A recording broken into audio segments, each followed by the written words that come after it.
Please welcome America's service sales coach, Joe Crisara.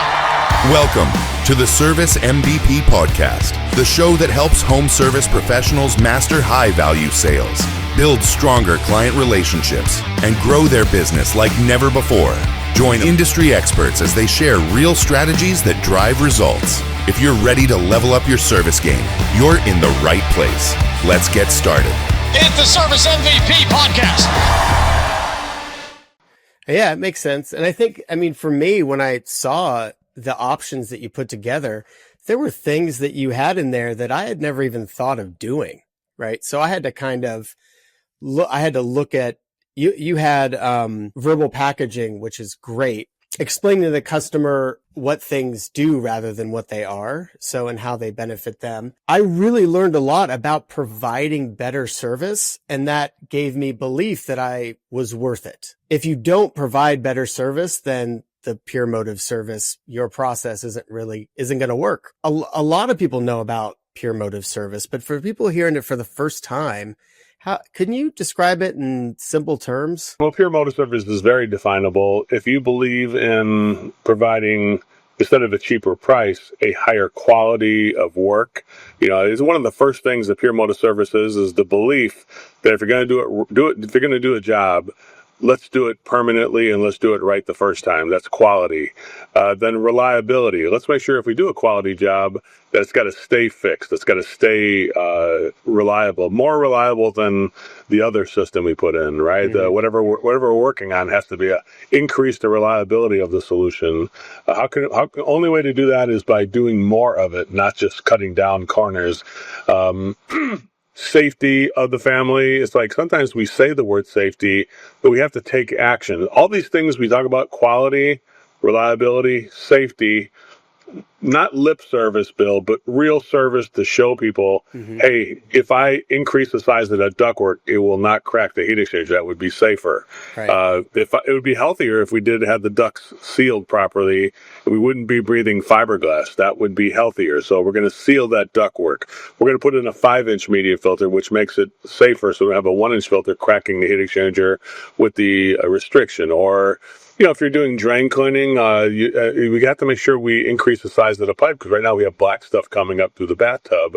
That's not healthy or safe either, right? So we have to change that pipe so it doesn't keep letting biological growth come through the bathtub like that. That's not healthy or safe. And then finally, it's customer service, Bill. Customer service means to do things before we are asked. If you only do what people ask you to do, it's pretty crappy service. Like, you're putting the burden on the customer to come up with new ideas for you to do. Hey, let me give you some ideas of things I want you. Like, we don't need to give the customer that. Hey, let me make a job description for you at my house today. Does that mean, like, I'm going to slow it down with what you're asking? I just did what the customer said to do.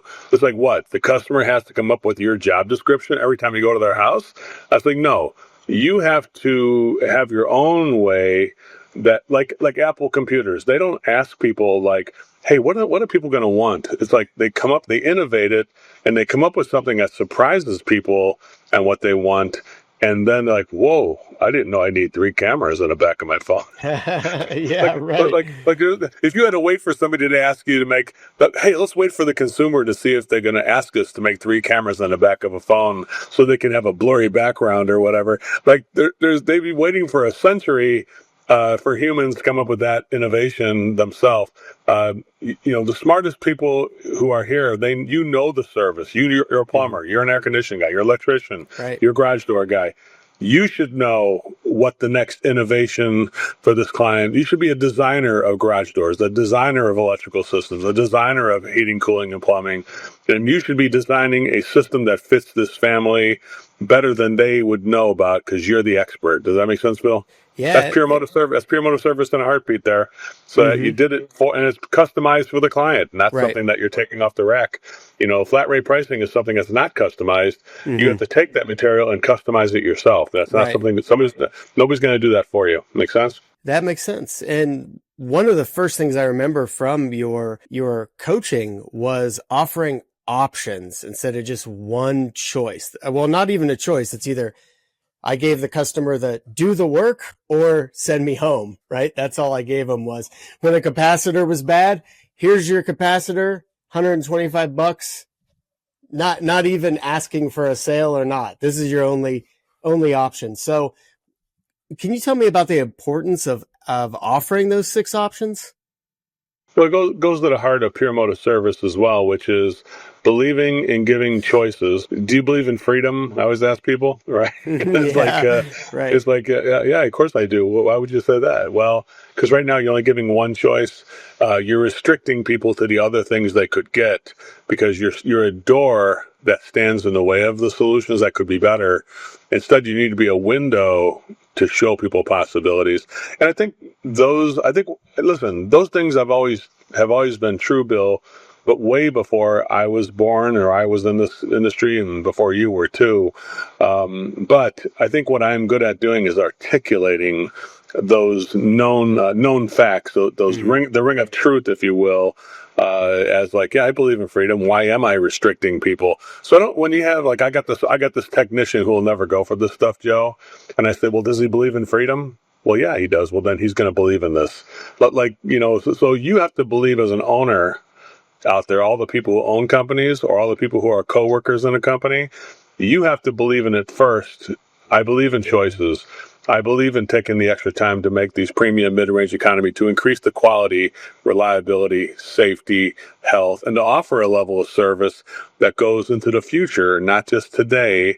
And I'd say that would be something you either believe in. And people ask me, Joe, I don't think the program. I think I'm going to get off the program because I don't think the program's working for our team. I said, what? Your team doesn't believe in quality? No, we do. You don't believe in reliability? I just go down the list and they're like, yeah, we believe in everything. I said, well, then I don't know why you're leaving. It must be me. They're like, no, it's not you. It's like, you know what I'm saying? It's like, it's okay if you leave Service MVP, because you go on to other ventures like you did, Bill. Mm-hmm. But honestly, once you hear what we do, you can't unhear it. Does that make sense? And I'm proud of all the other consultants like Tommy Mello and Brian Burton and just, tons and tons of people who have been influenced by the work we do. And now I have to make sure I'm still stay relevant by being part of their success, hopefully, because I can also stay relevant myself here again. So I never take anything for granted, even though I think we're the originator of a lot of this material brought to the industry. It's always been here, but I think I'm the messenger in a way. I still have to be to stay relevant and customized to my clients. I have to make sure I am supporting those people too, and people like you as well, Bill. Thank you for listening and watching the Service MVP podcast. I want to give you a copy of my free book. Just click on the link below in the description and one will be sent to you from me personally. Thank you so much for listening.